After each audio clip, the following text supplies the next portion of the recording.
Hello, my name is Austin Hayman, and I shall be reading Little Briar Rose by Grimm's Fairy Tales.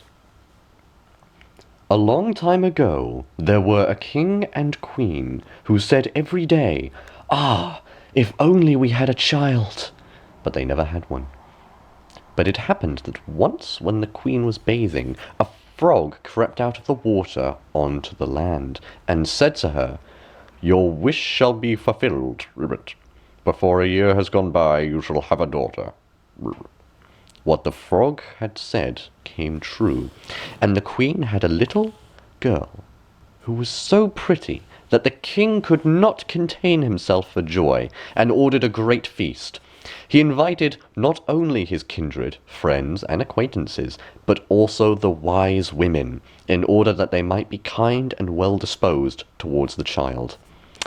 There were 13 of them in his kingdom, but as he had only 12 golden plates for them to eat out of, one of them had to be left at home.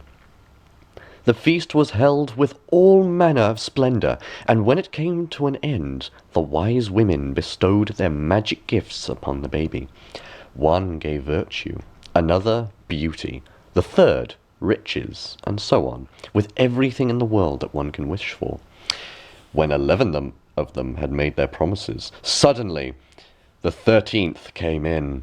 She wished to avenge herself for not having been invited, and without greeting or even looking at anyone, she cried with a loud voice, "The king's daughter shall in her 15th year prick herself with a spindle and fall down dead." And without saying a word more, she turned round and left the room. They were all shocked, but the 12th, whose good wish was still yet to be uttered, remained unspoken, in fact, came forward, and as she could not undo the evil sentence, but only soften it, she said, "It shall not be death, but a deep sleep of 100 years, into which the princess shall fall." The king, who would fain keep his dear child from the misfortune, gave orders that every spindle in the whole kingdom should be burnt. Meanwhile, the gifts of the wise women were plenteously fulfilled on the young girl, for she was so beautiful, modest, good-natured, and wise, that everyone who saw her was bound to love her. It happened that on the very day when she was 15 years old, the king and queen were not at home, and the maiden was left in the palace quite alone. So she went round into all sorts of places, looked into rooms and bedchambers, just as she liked, and at last came to an old tower. She climbed up the narrow, winding staircase and reached a little door. A rusty key was in the lock, and when she turned it, the door sprang open, and there, in a little room, sat an old woman with a spindle, busily spinning her flax. "Good day, old mother," said the king's daughter. "What are you doing there?" "I am spinning," said the old woman, and nodded her head.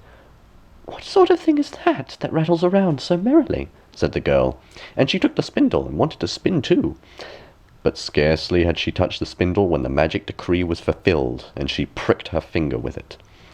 And in the very moment when she felt the prick, she fell down upon the bed that stood there, and lay in a deep sleep. And this sleep extended over the whole palace. The king and queen, who had just come home and had entered the great hall, began to go to sleep, and the whole of the court with them. The horses, too, went to sleep in the stable, the dogs in the yard, the pigeons upon the roof, the flies on the walls, even the fire that was flaming on the hearth became quiet and slept. The roast meat left off frizzling, and the cook, who was just going to pull the hair of the scullery boy because he had forgotten something, let him go and went to sleep. And the wind fell, and on the trees before the castle not a leaf moved again. But round the castle there began to grow a hedge of thorns, which every year became higher, and at last grew close round the castle and all over it, so that there was nothing of it to be seen, not even the flag upon the roof. But the story of the beautiful sleeping Briar Rose, for the princess was named, went about the country, so that from time to time kings' sons came and tried to get through the thorny hedge into the castle. But they found it impossible, for the thorns held fast together, and if they had hands, The youths were caught in them. They could not get loose again, and they died a miserable death.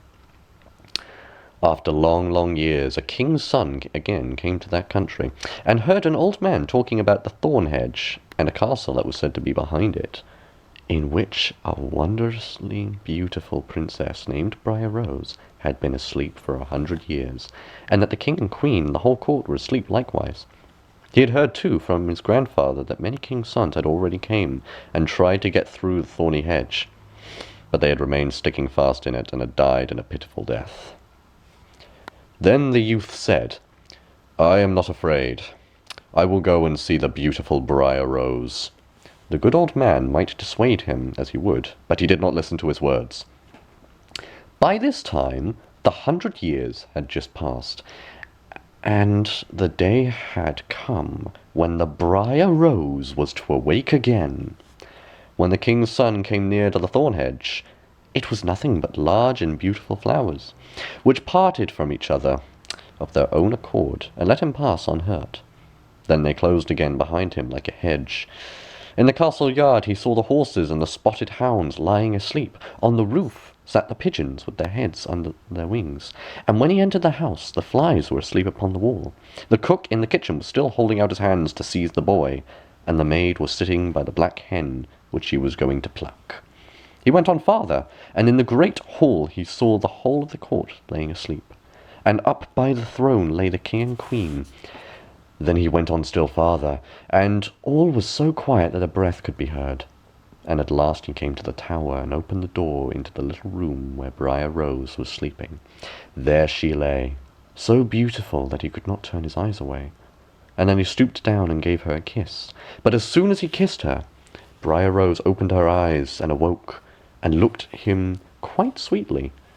Then they went down together, and the king awoke, and the queen, and the whole court, and looked at each other in great astonishment. The horses in the courtyard stood up and shook themselves. The hounds jumped up and wagged their tails. The pigeons upon the roof pulled out their heads from under their wings, looked round, and flew into the open country. The flies on the wall crept again. The fire in the kitchen burned up and flickered and cooked the meat. The joint began to turn and sizzle again. The cook gave the boy such a box on the ear that he screamed. And the maid finished plucking the fowl. And then the marriage of the king's son with Briar Rose was celebrated with all splendor. And they lived contented to the end of their days. And now it is time for all little children to go to sleep. Good night.